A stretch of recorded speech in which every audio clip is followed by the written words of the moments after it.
اب تو اجازت دے دے قبر عباس پہ رکھی ہوئی تلوار حسین، قبر عباس پہ رکھی ہوئی تلوار حسین، کوئی خنجر نہ گیا شہر کے توحید طلب، کوئی خنجر نہ گیا شہر کے توحید طلب، تیرے سجدے نے بنا دی ہے وہ دیوار حسین، تیرے سجدے نے بنا دی ہے وہ دیوار حسین۔ بخدا تاج کی پگڑی کی امامے کی قسم، بخدا تاج کی پگڑی کی امامے کی قسم، ہر کے جیسی نہیں دیکھی کوئی دستار حسین،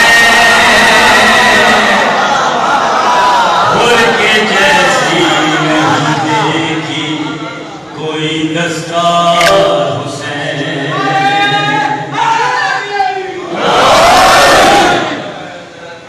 روز مجلس ہے کہیں، روز مجلس ہے کہیں، یا ہے کہیں پر محفل، روز مجلس ہے کہیں یا ہے کہیں پر محفل، نوکری میں میری آتا نہیں اتوار ہے، نوکری میں میری آتا نہیں اتوار حسین۔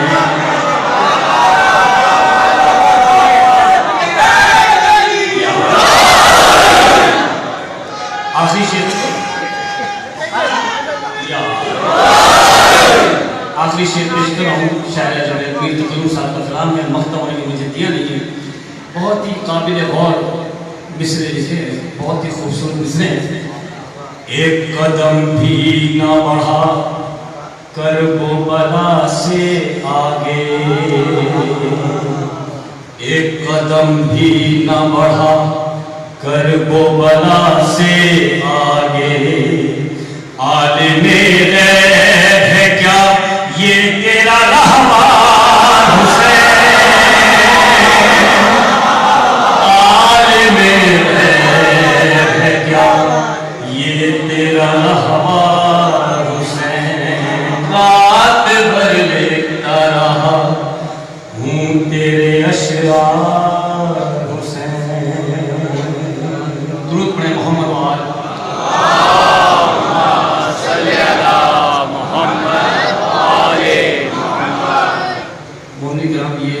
سلام میں جو پڑھنے کے لیے آیا تھا، اتفاق سے یہ سلام مجھے مل گیا۔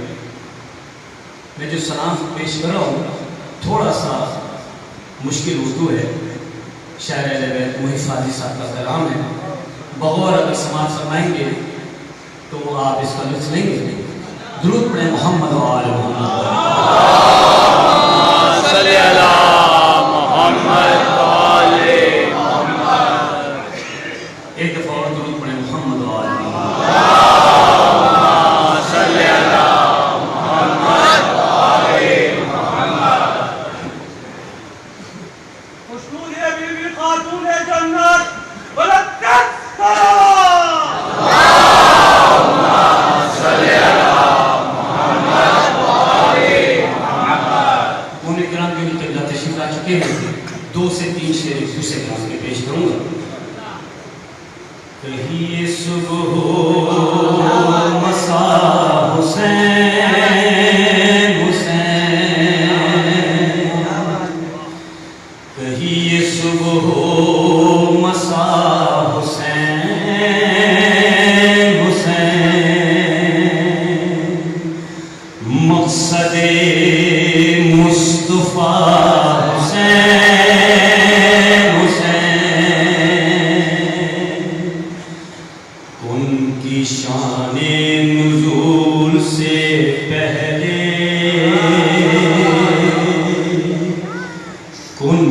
کی شان نزول سے پہلے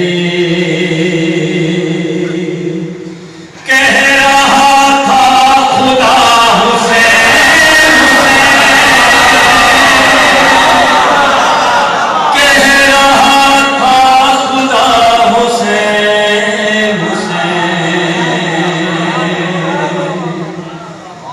ہم نے دو لفظ ماں سے سیکھے ہیں ہم نے دو لفظ ماں سے سیکھے ہیں کربلا کربلا حسین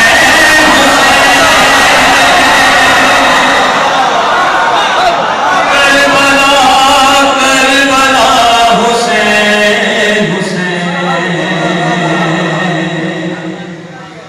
کون امت کو بخشوائے گا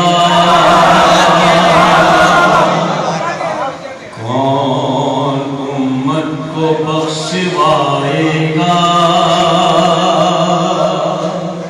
سیدہ نے کہا حسین سیدہ نے کہا حسین مقدے کا شعر پیش کروں شاعر جگت ڈاکٹر ریحان علی صاحب کا سلام ہے علیل ہیں آج کل دعا میں ان کو ضرور یاد رکھیے گا صاف ریحان بول سکتا ہے صاف ریحان بول سکتا ہے مجھ سے رکنت زدہ حسین مجھ سے رکنت زدہ حسین کہیے صبح و مساء حسین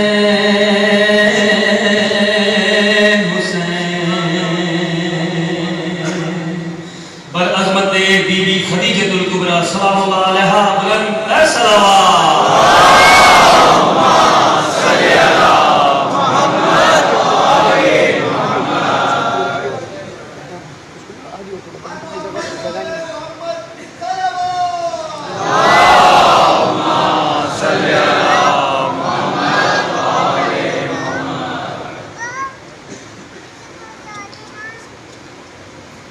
حاضرین مجلس ابھی آپ سماعت فرما رہے تھے انجمن ظفر الایمان کے صاحب ریاض طرف سے مجھے حکم آیا ہے کہ مسجد کے دروازے بھی کھلے ہوئے ہیں جو مومنین چاہیں مسجد میں تشریف فرما ہو سکتے ہیں ارباب علم و ادب ارباب فکر و نظر ارباب شعر و سخن ارباب ملا ارباب عزا ارباب شہر عزا زمین پہ رہنے والوں آسمان پہ بیٹھنا شہزادی اپنی بارگاہ میں آپ کا قبول فرمائیں کوئی غم نہ دے سوائے غم حسین کے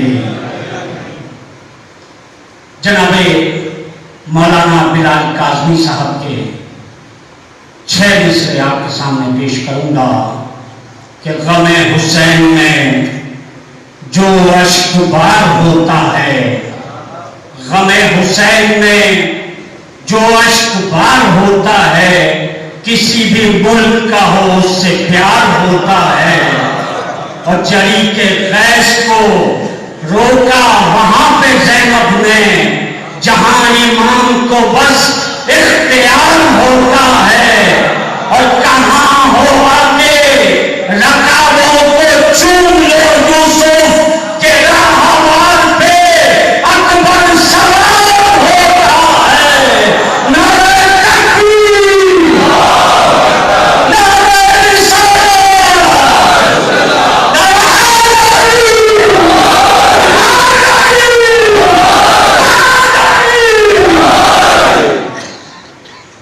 ہوائیں موسموں کا رخ تبدیل کر دیتی ہیں اور دعائیں